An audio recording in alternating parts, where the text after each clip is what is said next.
because we will be sharing this information as well with a couple of the teams that couldn't join us tonight. Again, thank you all for jumping on. We have on the call, we have JU, Mauricio Ruiz, we have UNF, Derek Marinados, we have Chris Crunch from Flagler, and we have Bart Sosnet from Daytona State. We were originally going to have Gary Lewis on the call as well, but he was not able to attend today, and unfortunately, we'll have to miss him today. But of course, if you guys have any questions regarding NAIA schools as well, Chris can answer those, as he's been part and member of an NAIA school as well before. And then, of course, we have Hubie Busby, our JFC technical advisor on the call, who's also the Jamaican women's national team coach. So I think overall, we have a really good staff. And really the layout of the call will be, Hubie will take lead with the college coaches. I'll help facilitate. And then the last 30 minutes, so we'll probably go up until 8, around 7:30 or so.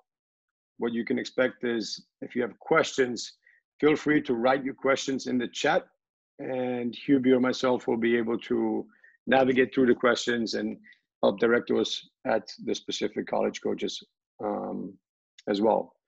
And then at the end, just know that this is the first of the virtual program, the first webinar. On Friday, we of course have our college prep. We'll have more information there, but this webinar should be more directed towards the college coaches and an insight of what they do, how they do things, and what they're all about in their programs, right? So thank you again all for joining. I'm going to pass it on to Hubie, and Hubie, if I forgot anything, make sure you let me know. Thanks. Hubie, you're on mute still, bud. There you go. I needed to unmute myself. Excellent. Evening, everyone. Hope everyone's doing well. Obviously, it's a great opportunity this evening. Again, as Tommy alluded to, we're really grateful to have our esteemed guests on and college coaches on this evening to really kind of, provide you some insight into always not just into different levels of programs that you might be interested in, but also let you understand, really what it's like with regards to recruiting student athletes into their program. So the idea tonight is that we really want to have it an open forum, allowing for players and obviously their families to engage any questions you may have. I'm going to kind of segue some questions in with the college coaches. And then obviously at the end, we will essentially look to open up the floor and allow for some questions from that perspective. All right, so looking forward to it. We're very insightful evening with like we said, our esteemed guests. All right, so coaches, just want to go through a few things and obviously provide a little insight. So maybe a little background. We'll start off with Coach Mauricio. Obviously, Jacksonville University. You want to kind of say how many years you've been at the school currently? Do you want to go through that briefly? Where you're from, anything other than your zodiac sign, anything that would be helpful, just kind of a little background on yourself, that would be great.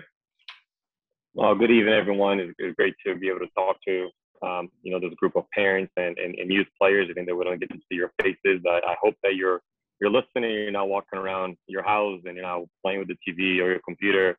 You take this time to really listen to some of the information that we would hope to share and pass along with you to help with your process of hopefully achieving your goals and getting to college. So just thankful to the JFC and the staff for allowing us to be here tonight. Like you said, my name is Mauricio Ruiz. I've been the head coach at JU going into year number 8. I was the associate head coach at University of Central Florida, UCF, 7 years prior to that. I played at UCF, I played at Stetson, played very modest indoor league, if you could even call that a career, but originally from Brazil. Moved to the U.S. when I was 12, 13, learned English while I was here. So similar to a lot of, family of immigrant parents, and had some struggles early in the process, which really have made me appreciate the opportunity to get an education in college and also pursuing a passion of soccer at its highest level. So really love the college process, love the opportunity to invest in young men to become better versions of themselves. And while we have a common passion of the game of football. So thank you for the opportunity to be here, and looking forward to answering some questions. Excellent. Thanks, Coach. Coach Derek, a little background on yourself. Yeah, first of all, thanks for having me.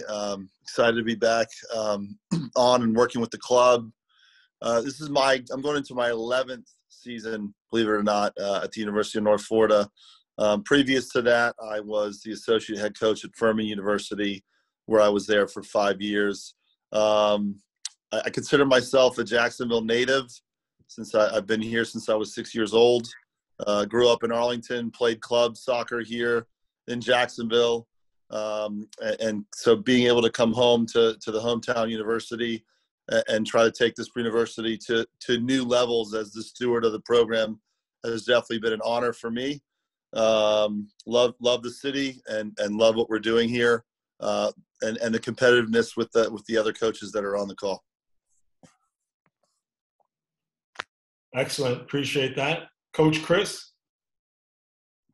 Yeah, hey, thanks again for having me, and thanks for everybody for being here tonight. This is going into my third season at Flagler. So got here in July of 2018. Prior to that, I was at another Division II school in Alabama, University of Alabama in Huntsville for 2 years, and then I was in my home state at Hastings College, which is a pretty small town in middle of Nebraska, where Kool-Aid was founded, if you ever want to look that up. And was there for around 18 years. And I was a graduate assistant there for 1 year, and then had been playing in Nebraska college and high school and whatnot. So thank you again. Excellent. Appreciate that. Coach Bart.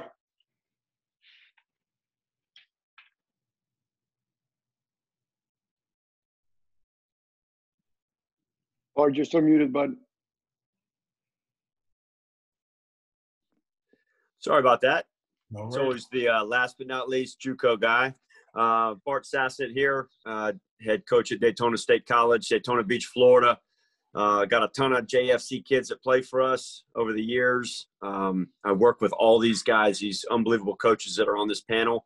I work with them on transferring players on to four-year colleges.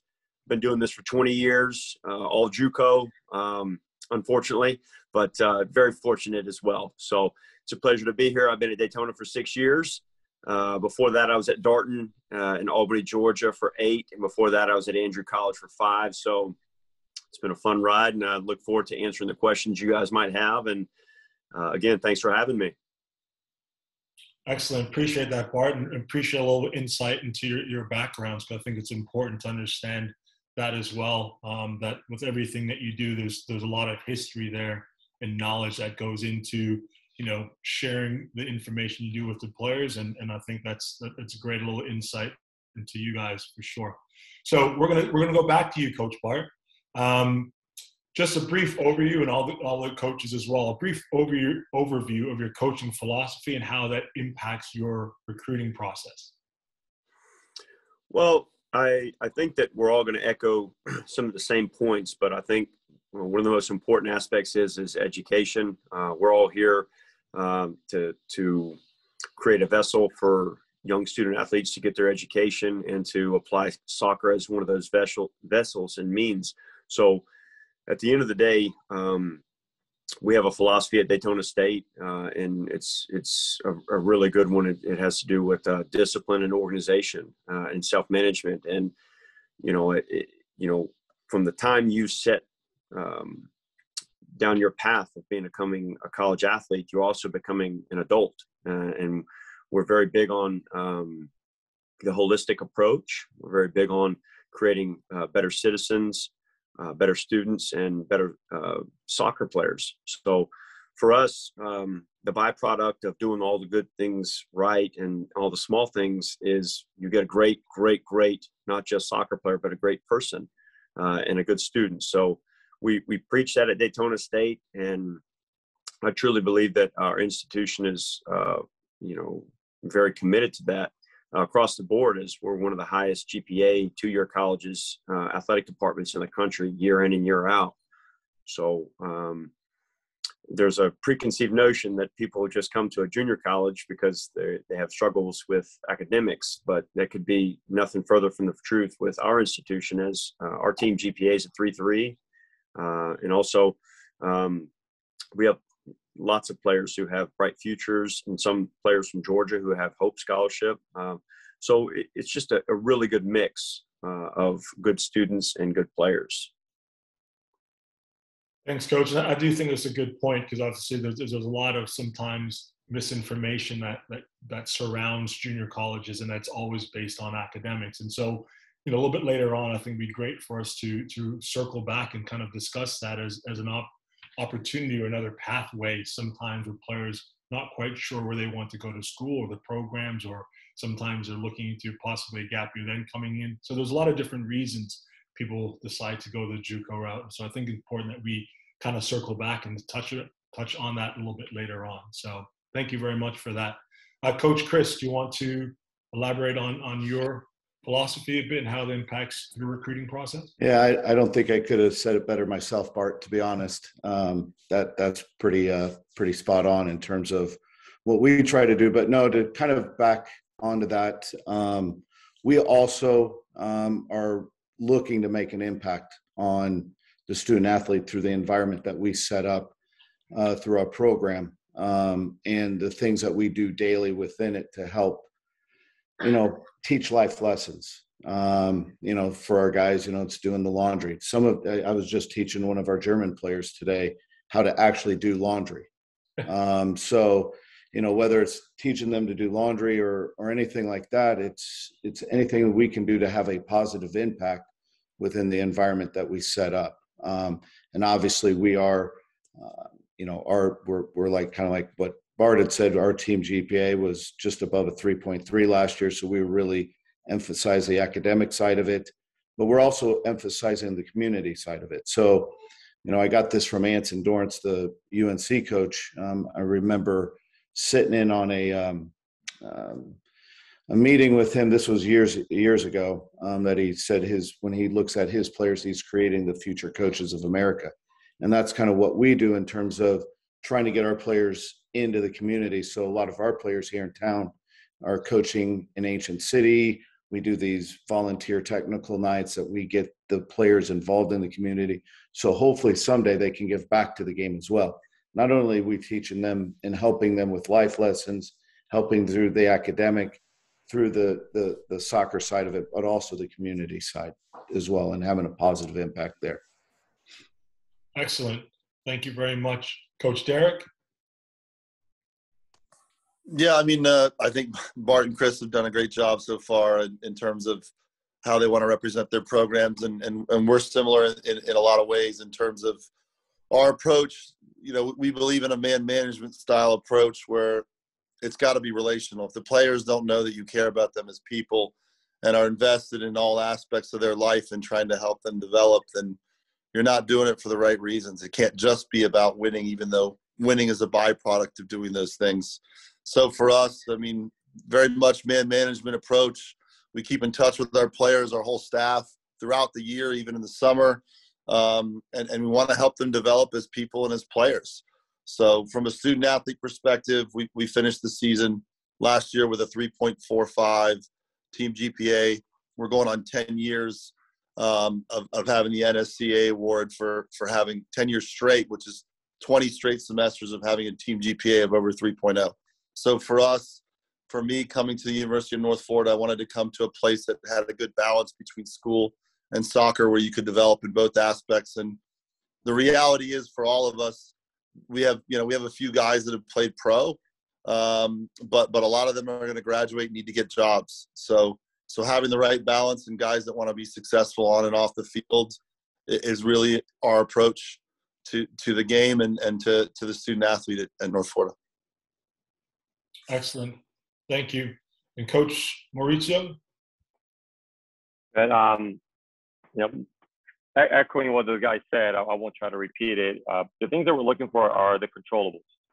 And what are the things that you are able to invest on a daily basis that has nothing to do with your talent?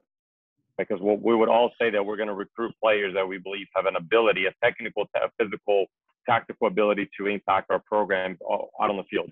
No coach is gonna stand behind a bad player or someone that they don't think can help their team. So we're all looking for, obviously, for talented players all over the place. And talent has its broad spectrum and its range for sure. But the one thing, and that's a little bit more out of your control depending where you are. But the one thing that is controllable in the way that we try to manage that and judge that, if you would, it's the collective mentality. Are you in it for yourself, or are you in it for the team? Are you a good teammate? So we try to identify that as best as we can through communication with your coaches, through your attitude on the field, your behavior on the sidelines. If we have the opportunity to watch your training, what are your training habits like?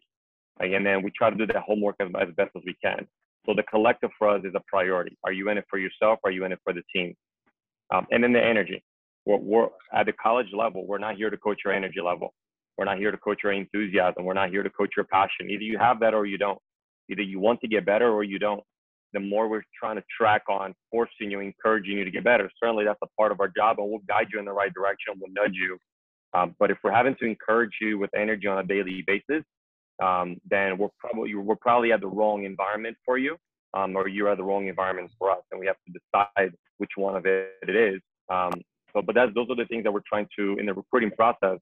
Does that athlete, does that student athlete fit into our philosophy? Does it fit into our identity as a program? And that's the two things that we try to identify. Are you in it for yourself or for the team? And do you have enough energy to accomplish it, the really difficult things that you're going to have to overcome during your career at a college level? Yeah, that's a really great point. And I think, that's one thing for the players on this call to understand, is that it really is about, you having that being self-motivated, and why that's so important, because obviously you have your academic responsibilities and you have athletic responsibilities that you need to maintain at a really high level to be a student athlete, regardless of what level that you're playing at. And so to hear that from the coaches, and obviously what we try to within the club is continually to rehash with the players are those good habits, those training habits, being the best version of yourself day in, day out. And we know we're human. We know we're always not going to hit those levels, but you have to understand, coming in and wanting to play at the college level requires it, and it is about that consistency, both in the classroom and obviously on the field as well. That's so vitally important to being successful. So thank you very much, gentlemen, for that.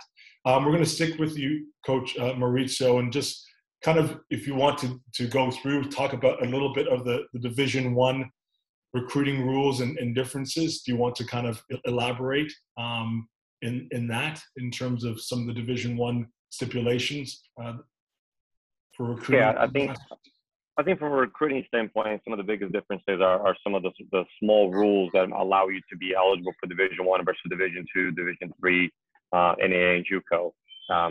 And then the scholarships available, and they fluctuate in between. So at the Division I level, Division I programs have 9.9 scholarships to offer out.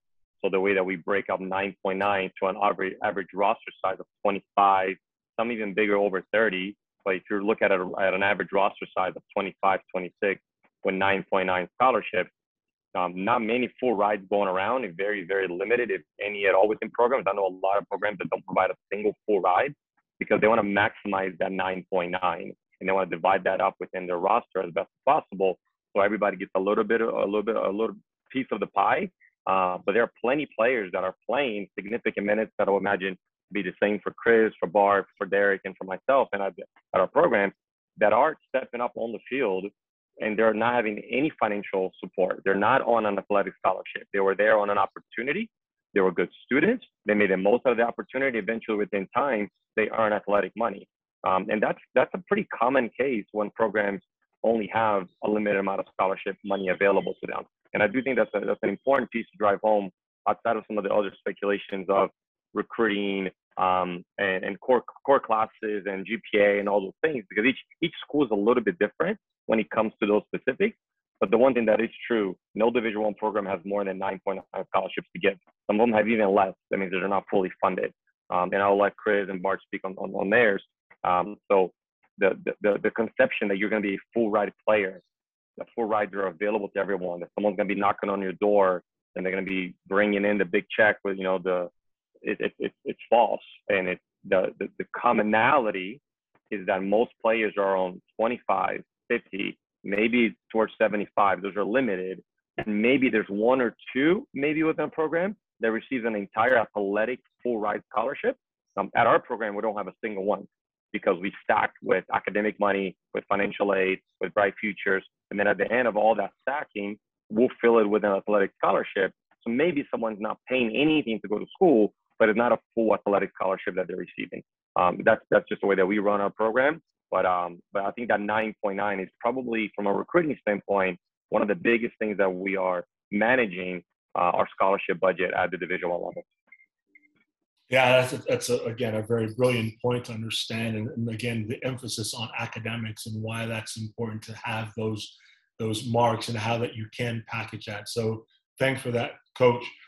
Coach Chris, do you want to talk about Division II level? I know you've had some experience, obviously, in the NAIA as well. Do you want to kind of speak on those two? We'll start with the Division II level first.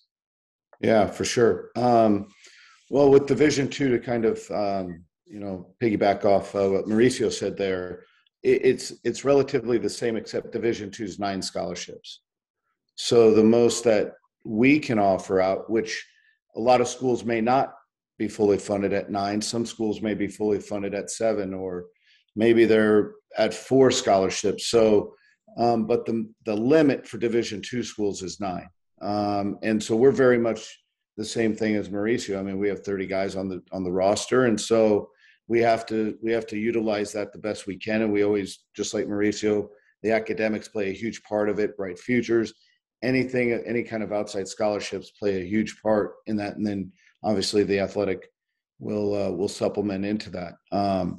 So the other part is with Division II is that Division II, and I don't think it's the case for Division I, where kids are allowed to try out. So we can have one player. So as long as they're not within their high school season, we can have players try out. So for us, if we see a player that we like, we may invite them in for a tryout, and that's only one tryout per calendar year for that individual school. And obviously we do have the unofficial and official visits. I think it's 5 across Division I, Division II. So you can't take 10 official visits. It's 5. You could go to, let's say, I think JU, North Florida, Flagler, Tampa, and somewhere else, and that's your 5 official visits. So that part of it is there as well for us. In terms of NAI, that's a little bit different. There's 12 in the NAI. Now, I don't know if that's changed in the last couple of years, but there's 12. Now with NAI, you will see a lot of JV rosters. When I was at Hastings, we had a squad of 50. All right. So we had a JV team, and then we were close to being maxed out on the 12. So you'll see that, but they're really trying to get NAI teams. A lot of the smaller schools are trying to get enrollment. So there's always an opportunity. There's a lot of opportunities at NAI schools. And I don't know if we'll talk about this later, but the level is, I've seen in being in the NAI for so many years, there is a lot of quality programs, and a lot of opportunity for kids to go and play. So, and by the way, there's no recruiting rules, so I'll get to that later. Yeah, everything's open NAIA. So. Everything's open NAI. So. Absolutely. Excellent. So just before I go into Coach Bart there, so again, all the rules, Division III, and I'll kind of speak a little bit about Division III, and if some of the coaches have some in history, they can add to it as well. There are no athletic scholarships in the Division III level, so it's purely academic. So if you're looking at Division III school, it's going to be stacked on your academic and your weighted marks heading into those schools. So something to keep in mind. All the other things apply. The recruiting process, how they look at, I'm pretty sure are all the same.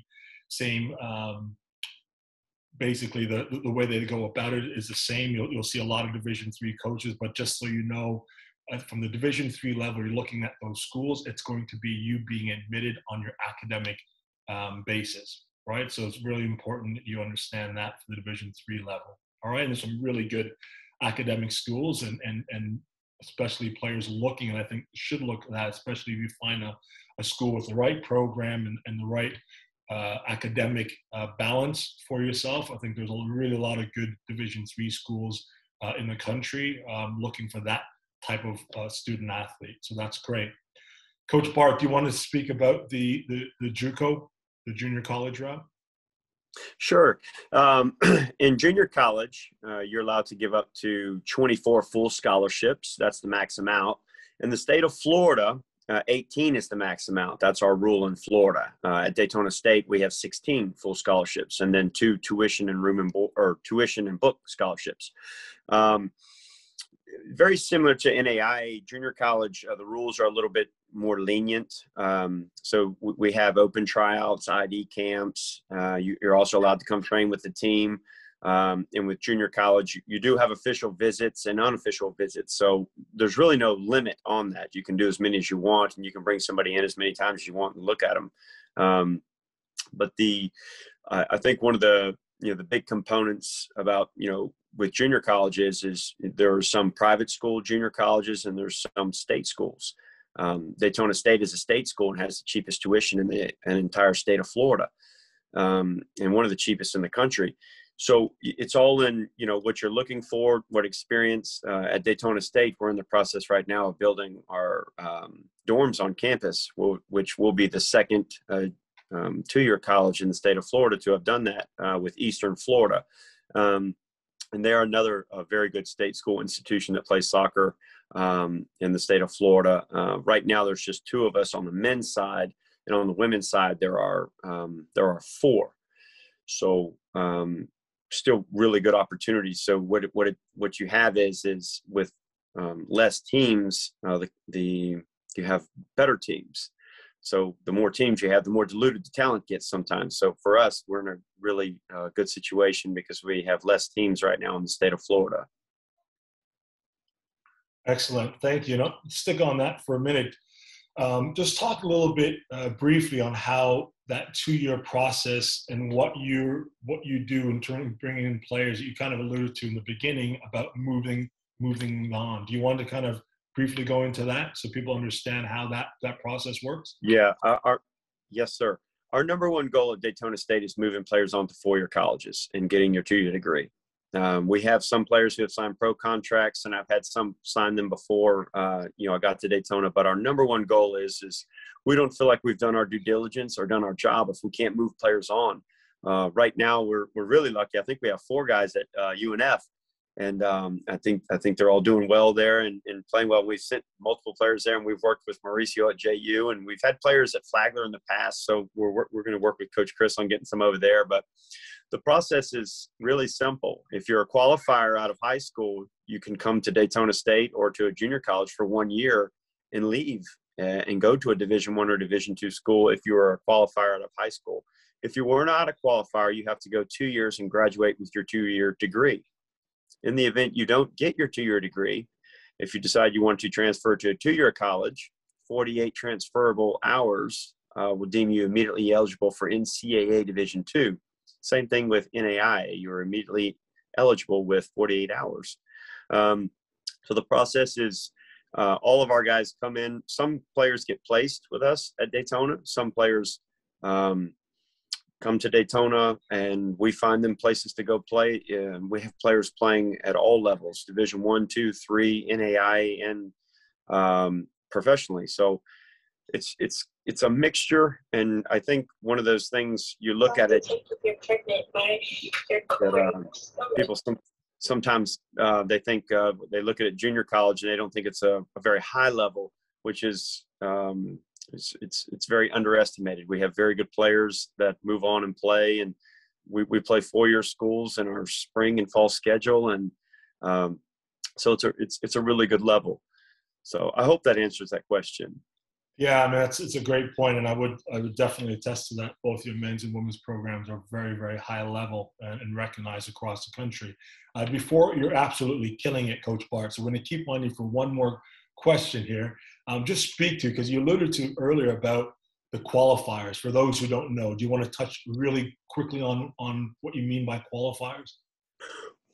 Yeah, well, the eligibility center. So every student athlete has to log in and create an account with the eligibility center. I don't know if they still call it the clearinghouse, but so you have to register for that, and that if you're going to participate in NCAA Division 1, 2, or 3, and then also the NAIA has their own eligibility center now. I'm not sure what it's called, but you have to sign into it. And basically, what takes place is you have to submit your academic transcripts, your player background as far as where you've been, where you've played, and what you've done since you've been playing soccer. Excellent. Thank you very much for that. So just going to move on here is, and again, I'll just kind of open up. Anyone can kind of take this. So I'll just kind of let everyone who wants to speak. But, Tommy alluded to before, we're still going through this crazy pandemic, and we're getting back to some normalcy to an extent. But how did COVID kind of impact your programs, and how do you see them impacting your programs going forward? Obviously, there's a lot of talk about transfers, extended rosters. So I'll just kind of let anyone who wants to take that question talk about it. We brought back 4 super seniors, is what we call them. So 4 guys that are grad students or post-box students. So we had an opportunity to bring them back. And when COVID hit and we knew that everyone was getting another year, it kind of backed recruiting up a year, if you will, in some cases. So that there was a couple of things. One, we brought back 4 players. We weren't looking maybe for the price of one. We got 4 guys to come back that all start for us. So I think that was one factor. And then the other thing is just that it kind of delayed the recruiting process for some, and some people decided to go ahead and take a gap year, which is where you stay an extra year after high school. Because everyone, I believe, except for the freshmen, not all freshmen got another year, but everyone gets another year of eligibility. So all of a sudden, the supply for players kind of became very big, whether it be transfers or grad students or bringing back your own players. So from that standpoint, it was a no-brainer for us to bring back players that we already had that were starting for us. And it was very similar, I know, for a lot of other schools. So that used a lot of the scholarship dollars coming into this year. So if anything, it backed up recruiting a little bit. But where we adjusted is knowing that we had 4 guys that were ending in the fall. We increased our roster to 30 and still brought in a decent-sized class. So it wasn't so much of all of a sudden you're losing like 9 guys. But talking to a lot of other coaches in the Division I realm, I know that was the case as well, where a lot of kids, they brought back kids and there were less dollars to spend on new players coming out in the 21 class.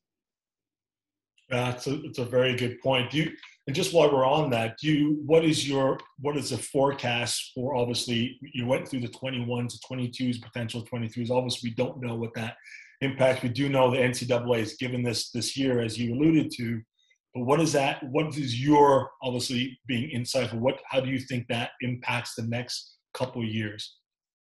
I mean, we're still actively recruiting right now in 22s and 23s, but obviously it gives us an opportunity to stretch out some of those guys in your junior and sophomore class, whether it be for them to slow down for graduation or go to grad school and do what we just did with the seniors. So it kind of delayed everything in certain positions and back things up from a supply standpoint, if you will. But I think things are becoming a little bit more normal now, because you're not going to have everyone come back every year, and some guys are going to graduate and move on. So I think it'll, over time, it'll course adjust, if you will, in the next few years, where that kind of becomes and kind of gets back to normal.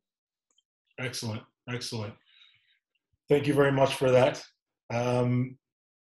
Coach Chris, do you want to kind of discuss what you feel is what's important with our players here, or players in general, when it comes to being recruited and finding the right fit? Some of the keys that you think are important that you would like to share? Well, I think the finding the right fit is important, and I think first and foremost is the right academic fit. So I'll get kids who will email me asking about our engineering program, and as many probably know, Flagler does not have an engineering program. So it's finding first and foremost the right academic fit, and then it's from there it's getting to know the coaches, it's getting to know the players within the program to find out if there's a cultural fit within that team. Does the team culture, does the coach all fit? And it's important for those players. It's important for players to do their research as well. And then obviously there's a playing style and whatnot. For us, one of the big things that we look for when we're out at games is the character. I watch warm up as much as I can to see how players warm up, to see what they're doing within the warm up. Are they a part of the team? Do they have headphones on? What are they doing in the warm up? What are they doing at halftime? How are they interacting with their team at halftime? Are they interacting with the coach? Are they facing away? Are they kind of not paying attention? Things like that. And then their behaviors on the field. So we're looking for a lot of character, and then obviously the academic side, and then the playing style side, which is, I think we've already alluded to it earlier, but that's, there's more to it than just the talent. There's so much that goes into finding the right fit. It's a lot of research on the coaches, our side, and there's also a lot of research on the player side. But the big component of all that is the academic side. I mean, is finding the right fit. Does that match what you want to do, in a player's forecast of what they want to do after college? So that, for me, that's probably the big number one in terms of finding the right fit. Thank you. Appreciate that. Just want to briefly, for all of you, just kind of discuss what does a typical week look like in the fall, comparing that to the spring for your programs. Anyone could go. Just anyone wants to go first, feel free to go. Well, maybe we'll start with Coach Mo. What does that look like for you? Your fall compared to your spring, a typical week in the fall now, and what a typical week in the spring would look like, dealing with your hours, your compliance hours. Sure. So at the Division I level, you can have a full spring semester of training and 5 game opportunities. So the spring semester, you still train from Monday through Friday, pretty religiously, and then you play every couple of weeks. You might play a match. So the biggest difference between fall and spring is just how spread out the matches are in the spring, and they're considered more exhibition games, scrimmage games, so forth and so on. The fall is pretty squeezed in. Right? The fall is where when we talk about sacrifice, social life, sacrifice time sometimes with family and things of the sort. That's why, to Chris's point, finding the right fit of the program, the culture, the soccer, the school, the location is so important, because the fall semester you're immersed within your team, you're immersed in soccer, you're in classes, you're missing classes, you're traveling. Many of us will experience this if we're not already in that, but we'll play Saturday, Tuesday, Saturday, and 2 of those games might be away. It might be within a 5 to 7 hour range of a bus trip, where you're coming back at home at 2, 3 o'clock in the morning, and you have to attend classes at 8 a.m. the next day. So it's a bear. The fall semester is not for the faint of heart. It's not for the people that like soccer. You really need to love what you do to endure some of the things that you're going to have to go through as a Division I athlete. So the fall semester, you're going to have most cases 2 away sessions a week. So in our case, I'll just give you the rundown. It will look similar to most programs, just a different time schedule. So Tuesday and Thursday, we have weights at 8 a.m. Monday, Wednesday, and then we train every day from 4:30 to 6:30. We have a video session at least once a week, if not twice a week. We have a sports performance coach, like a sports psychologist, that we meet once a week. The incoming players and all transfer players, anyone below at 3.0, will have study halls 6 hours a week. And so you obviously have your classes. You have 12 to 15-hour credits, which will go to anywhere from 4 to 6 classes that you have throughout the day. And that's without treatment. That's without additional video sessions. That's without additional work out on the field. Depending on where you are in the cycle of the team, you might be getting some extra fitness session. You might be getting extra workout in the gym. So we talk about like a team cycle so everything that I presented, it's the requirement for every member of the team to do. But if you're not getting minutes, if you're not traveling, if you're not breaking into that 18-man roster, if you're not breaking into the starting lineup as much, you might be more on your individual microcycle. That means that your training schedule may actually be increased. So then you're not falling behind from the players that are getting heavy minutes. So when your number gets called, you are ready for it. So it's a lot of time management and make sure that you're super well organized. So we try to help the players with what we call a block schedule. They come in, we put on an Excel spreadsheet, fill in your classes, fill in all the things that you have to do, and then fill in the things that you need to do in order to improve, in order to make the most out of your experience. So the fall semester from beginning of August all the way through end of November, it's what I call a full-time job. There's limited, if any, time at all for you to, if you're from out of town and you really miss mom and dad, you don't really have time to go home. Mom and dad, when they come and visit you in town, really limited time to go to dinner with them or to spend a weekend with them or to celebrate, your little sister's birthday. Like if time allows, for sure, we don't want to deny anyone of that opportunity. But oftentimes, many of us are witnesses to this, coaches and players at the college level, we're missing families' birthdays, friends' birthdays, sometimes even friends' weddings and big days because the commitment and the sacrifice to be a college athlete is real, and it does take over your fall semester. The spring, you have a little more time to breathe. You do train, you still get in the weight room, but the travel is not as intensive, so you have a little bit more time on weekends, a little bit more free time to enjoy being a college student a little bit more at certain capacity. That's a good point, and we always kind of joke around with our juniors and seniors in our program, both boys and the girls, about not having enough time, after school, not getting in. We always say to them, look, at the end of the day, you haven't seen anything yet, right? So you have time management is crucial, and being able to truly understand and manage your time now while you're in high school, understand what that means. And look, everyone understands, you have to have balance, and everyone encourages it. It's so important.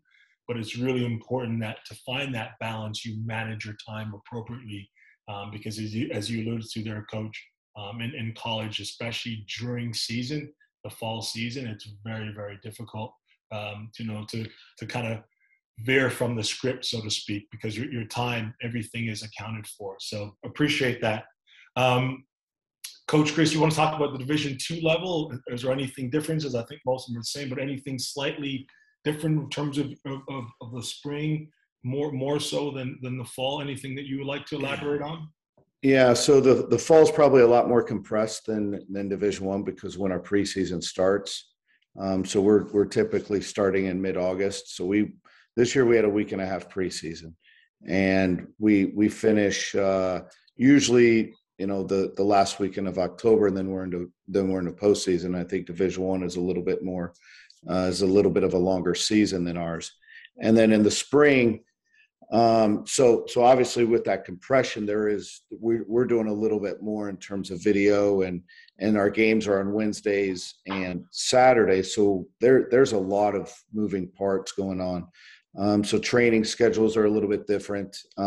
We don't do as much weight training just because from a periodization and loading standpoint, it's just really difficult to get that in there. If we do have a week off or we have a neutral week where we don't have a game midweek, then we'll throw in a lifting session. But usually our strength coach will come up and maybe do some body weight stuff with the guys. But it's really compressed. There is, so the time management becomes very important. In the spring, it's a little different. We have a 45-day window at the beginning to where we can only train 8 hours a week. I'm sorry, we have a window at the beginning of the spring from mid-January until probably about later in mid-February, late February, where we can only train 8 hours a week. And that includes lifting, anything with the ball, anything like it's only 8 hours a week. So then once our 45-day window hits, then it's like a regular fall season. So then we have 45 days to play 5 games and whatnot. So that usually takes us up probably 2 to 3 weeks before finals week hits.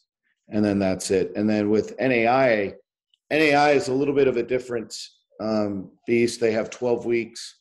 They have 12 weeks in the fall.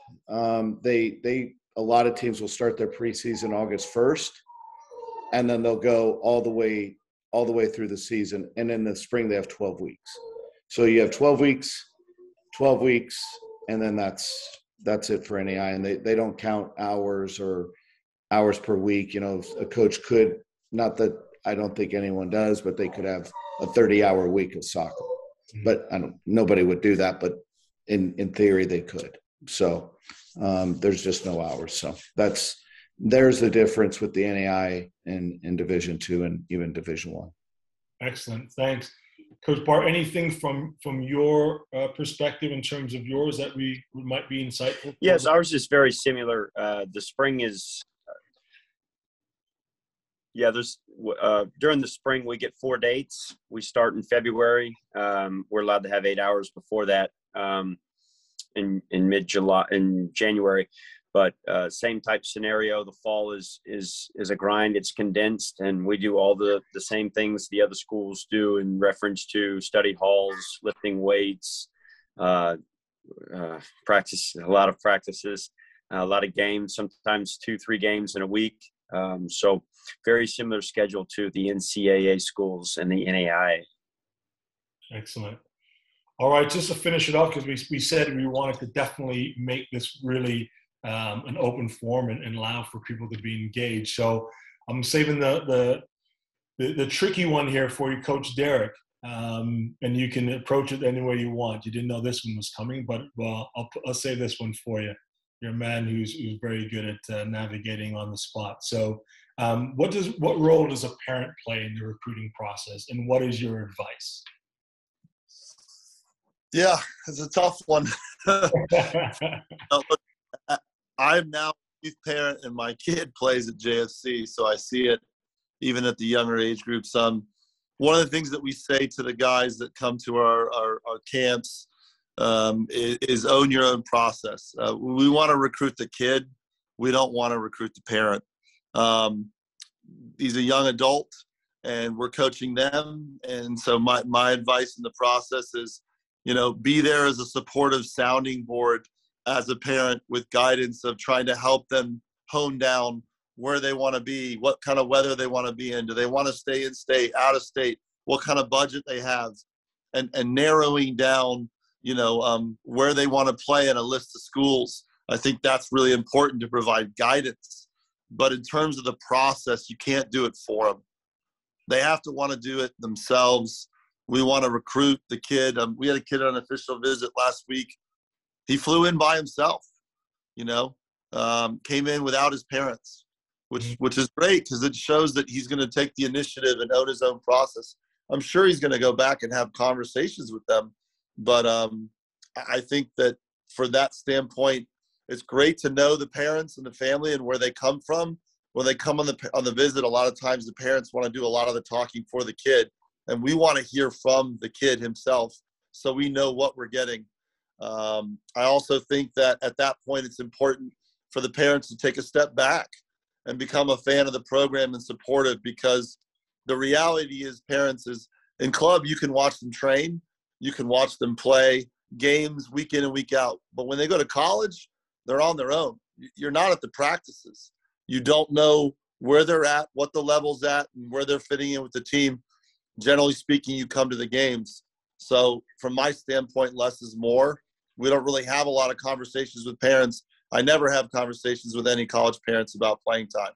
I want to have those conversations with the kids as they're young adults, and we're trying to help them become men so that they own their own process in that regard. Through the recruiting process, again, getting to know them, seeing what kind of people they are is important, but it has to come from the kid himself. You can't do it for him. Yeah, I think it's a brilliant point, and I always say chuckle because I think we all have some of those stories that you can probably don't want to share, but the reality is we have to be open with it, and there's a lot of probably throughout the course of the years that you've been there, some voicemail has been left by parents that are probably still yet to be answered, because we was like, listen, and the bottom line is you're not going to change your son or daughter's mark in the classroom. You're not going to be able there and go to professor and change that mark. Now are you going to be able to influence coach's decision on playing time? And so, they've got to own that process. And that's something that obviously we pride ourselves in at JFC about being accountable, really obviously owning the process in terms of that culture about players understanding what that means. And obviously, continuing to educate our parents, because we have great parents and we know we want the best for their sons and daughters, but the reality is, and sometimes not intentionally, but obviously as this process evolves, it's partly part of the interview process, right? It's part of that process for you as coaches to understand exactly what it is, that it gives us some insight into the player, it gives some insight into the family.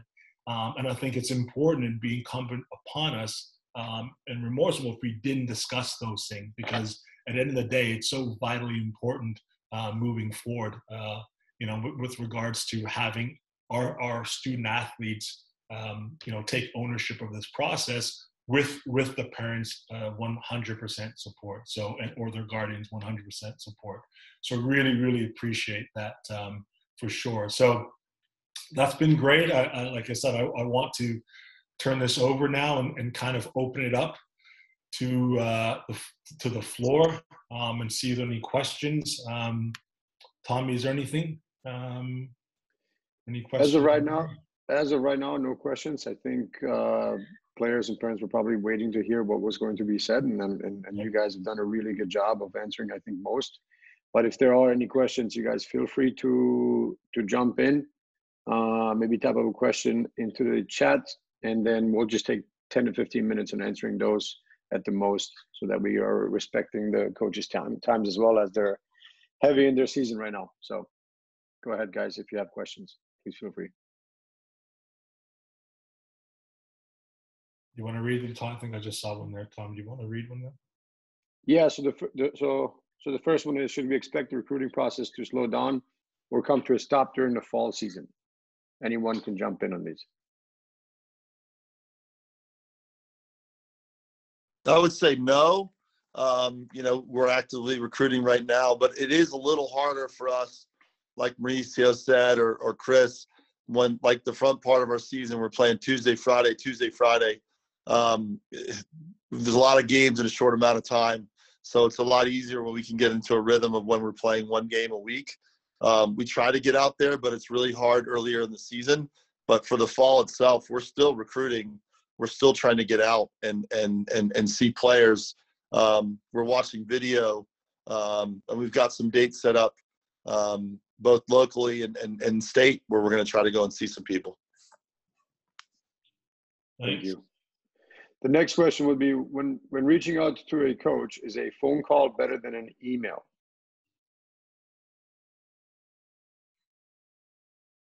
Who wants to answer that one? They want to know how they get their cell numbers. We won't give them out. No, we promise we won't give them out.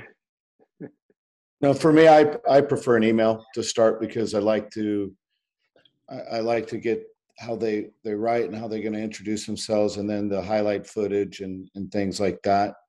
So for me, initially the email is a good way to do it. And just, one quick advice on the email is just make sure you put the right coach in the right school down.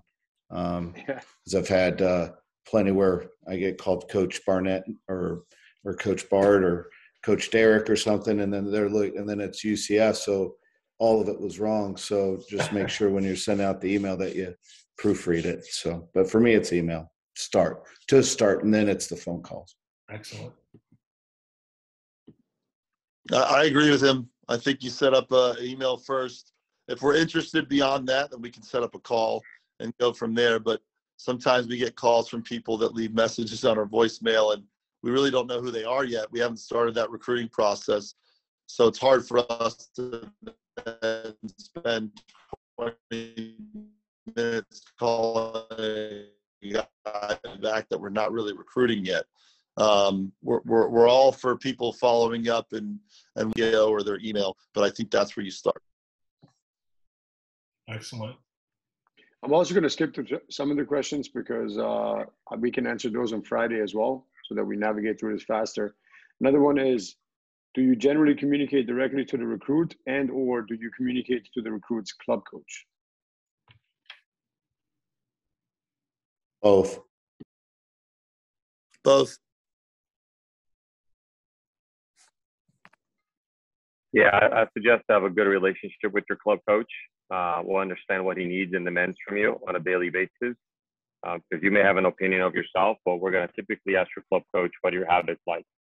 Like, it's not so much about your ability. I think those are things that we try to identify ourselves in the recruiting process. We'll certainly ask questions about your flexibility and adaptability and other things like that, tactical awareness and all that. But your club coach will typically be someone that will let us know what your habits are like. And we want to, that's part of our homework process. So we'll talk to the recruit. We want to know, we want to build a relationship with you. I don't know what you're about, but we certainly want to do some homework behind the scenes as well. So we'll be pretty forward. And typically a question that I ask the recruit is that if I were to ask your coach, what are your habits like?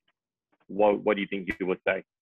So I think it's important for you to be able to answer that question yourself. What would your coach honestly say about you and your process with your team as a teammate, training habits and so forth? Thanks, guys. And I'll piggyback off of that. You know, the group here that we have a fantastic relationship with, club to college program, as well as the group outside, whether it's within Florida, within other programs, or outside of Florida, and so on. The questions that are usually myself as a director or as a coach get asked have nothing to do with, hey, how'd you guys do over the weekend, or have you guys been a winning or losing team, and so on and so forth. Usually 90% of the time the question is, what's he like?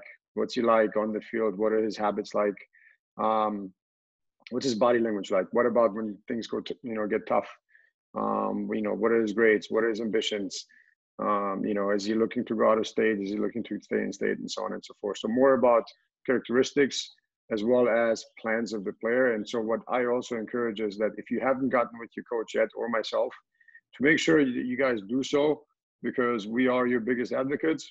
We're also not going to lie to college programs. We're very transparent and honest when it comes to everyone, everyone's development, as well as where they are at.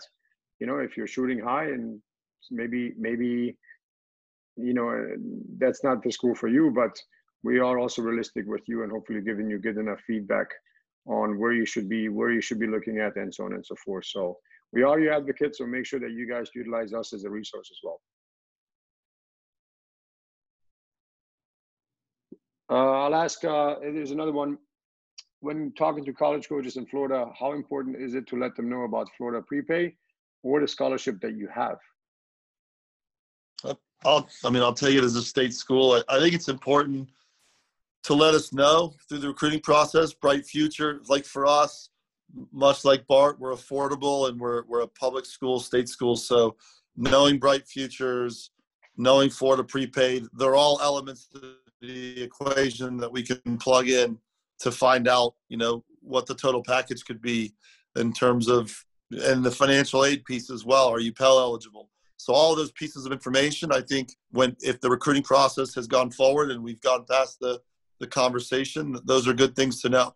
I've even seen recruits put it in the email with, hey, I'm on Florida prepaid. I'm looking to stay in the state of Florida. I got a 4.0 GPA at 1350. I'm Fulbright futures. All those things are good to put in there so that they know, okay, what you're coming in with, what value you're bringing to the table already. Thank you. Coach Joey, our college coordinator as well, has put up a link to the NCAA Eligibility Center. You guys can find more information there on the Eligibility Center's clearinghouse, and so on and so forth, as well as our website, jfcsoccer.com, on the process, which we will be talking about Friday more in depth as well.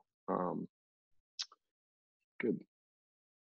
Any other questions before we move on?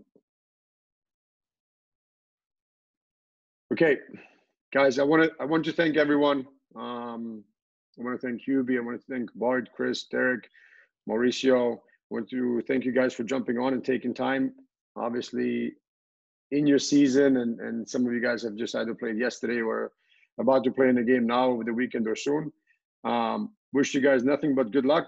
Hopefully the boys can also come out soon and watch you guys play. It's been a hectic and crazy season. We're past LDSO now, but we'll make sure that we communicate with you guys on that as well, and hopefully the players can come watch you guys play, of course.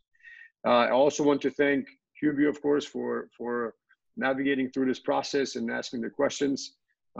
This was great, and he's obviously an advocate, great advocate for the club and technical advisor to us all. So we're utilizing you, Hubie, as a resource massively as well. And he will be on the call on Friday with me also, along with Joey. And then just before I conclude, so on Friday, we'll go more in depth on what we do internally here for the players as well, and how we can help you get set up throughout this college recruitment process, and what you should be doing now, what the expectations are, and so on and so forth. And then the last call will be October 22nd.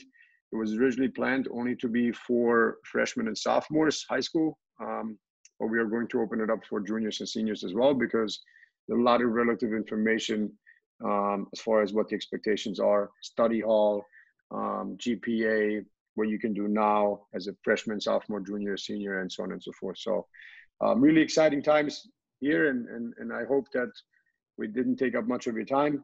Again, thank you to all for jumping on, and if you have more questions, feel free to email me. I'm going to put my email here, and if I can get with the guys, I will make sure that we get an answer to you guys. Okay. Thank you all. Thanks, guys. Thanks for everything. Excellent. Thank you. Thanks, Hubie. Thanks, Tommy. Take care. Thanks, Thanks guys. for having us. Thanks, guys. Thank you. Have a good night. Night. Good night.